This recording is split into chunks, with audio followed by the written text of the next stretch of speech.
شروع اللہ کا نام لے کر جو بڑا مہربان نہایت رحم والا ہے۔ الف لام میم۔ اس میں کچھ شک نہیں کہ اس کتاب کا نازل کیا جانا تمام جہانوں کے پروردگار کی طرف سے ہے۔ کیا یہ لوگ یہ کہتے ہیں کہ پیغمبر نے اس کو از خود بنا لیا ہے؟ نہیں، بلکہ وہ تمہارے پروردگار کی طرف سے برحق ہے، تاکہ تم ان لوگوں کو ہدایت کرو جن کے پاس تم سے پہلے کوئی ہدایت کرنے والا نہیں آیا، تاکہ یہ رستے پر چلیں۔ اللہ ہی تو ہے جس نے آسمانوں اور زمین کو اور جو چیزیں ان دونوں میں ہیں سب کو 6 دن میں پیدا کیا، پھر عرش پر جلوہ افروز ہوا۔ اس کے سوا تمہارا نہ کوئی دوست ہے اور نہ سفارش کرنے والا۔ کیا تم نصیحت حاصل نہیں کرتے؟ وہی آسمان سے زمین تک کے ہر کام کا انتظام کرتا ہے، پھر ہر کام ایک روز جس کی مقدار تمہارے شمار کے مطابق 1000 برس ہوگی اس کی طرف رجوع کرے گا۔ اسی شان کا ہے وہ خالق جو پوشیدہ اور ظاہر کا جاننے والا ہے، غالب ہے، بڑا مہربان ہے۔ وہی جس نے ہر چیز کو بہت اچھی طرح بنایا، یعنی اس کو پیدا کیا اور انسان کی پیدائش کو مٹی سے شروع کیا، پھر اس کی نسل ایک قسم کے خلاصے سے یعنی حقیر پانی سے بنائی، پھر اس کو درست کیا، پھر اس میں اپنی طرف سے روح پھونکی اور تمہارے کان اور آنکھیں اور دل بنائے، مگر تم بہت کم شکر کرتے ہو۔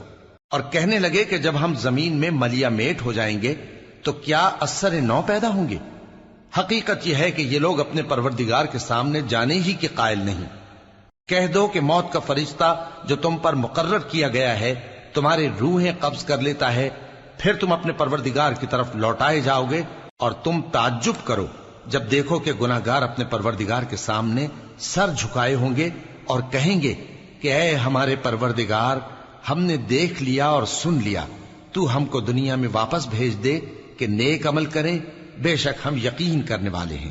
اور اگر ہم چاہتے تو ہر شخص کو ہدایت دے دیتے، لیکن میری طرف سے یہ بات قرار پا چکی ہے کہ میں دوزخ کو جنوں اور انسانوں سب سے بھر دوں گا، سو اب آگ کے مزے چکھو، اس لیے کہ تم نے اس دن کے آنے کو بھلا رکھا تھا۔ آج ہم نے بھی تمہیں بھلا دیا ہے، اور جو کام تم کرتے تھے ان کی سزا میں ہمیشہ کے عذاب کے مزے چکتے رہو۔ ہماری آیتوں پر تو وہی لوگ ایمان لاتے ہیں کہ جب ان کو ان کے ذریعے نصیحت کی جاتی ہے تو سجدے میں گر پڑتے اور اپنے پروردگار کی تعریف کے ساتھ تسبیح کرتے ہیں اور غرور نہیں کرتے۔ ان کے پہلو بچھونوں سے الگ رہتے ہیں، اس حال میں کہ وہ اپنے پروردگار کو خوف اور امید سے پکارتے اور جو کچھ ہم نے ان کو دیا ہے اس میں سے خرچ کرتے ہیں۔ سو کوئی شخص نہیں جانتا کہ ان کے لیے کیسی آنکھوں کی ٹھنڈک چھپا کر رکھی گئی ہے، یہ ان اعمال کا صلہ ہے جو وہ کرتے تھے۔ بھلا جو مومن ہو وہ اس شخص کی طرح ہو سکتا ہے جو نافرمان ہو؟ دونوں برابر نہیں ہو سکتے۔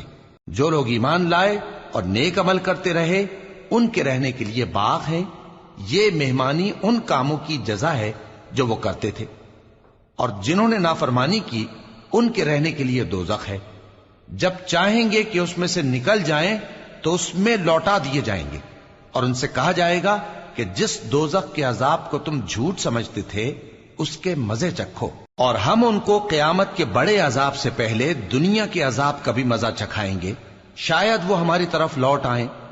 اور اس شخص سے بڑھ کر ظالم کون جس کو اس کے پروردگار کی آیتوں سے نصیحت کی جائے تو وہ ان سے منہ پھیر لے۔ ہم گناہگاروں سے ضرور بدلہ لینے والے ہیں۔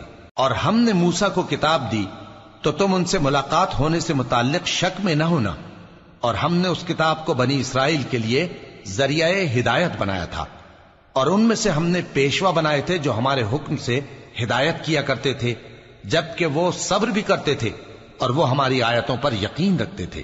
بلا شبہ تمہارا پروردگار ہی ان میں جن باتوں میں وہ اختلاف کرتے تھے قیامت کے روز فیصلہ کر دے گا۔ کیا ان کو اس امر سے ہدایت نہ ہوئی کہ ہم نے ان سے پہلے بہت سی امتوں کو جن کے رہنے کے مقامات میں یہ لوگ چلتے پھرتے ہیں ہلاک کر دیا؟ بے شک اس میں نشانیاں ہیں، تو یہ سنتے کیوں نہیں؟ کیا انہوں نے نہیں دیکھا کہ ہم بنجر زمین کی طرف پانی رواں کرتے ہیں، پھر اس سے کھیتی پیدا کرتے ہیں جس میں سے ان کے چوپائے بھی کھاتے ہیں اور یہ خود بھی کھاتے ہیں؟ تو یہ دیکھتے کیوں نہیں؟ اور کہتے ہیں اگر تم سچے ہو تو یہ فیصلہ کب ہوگا؟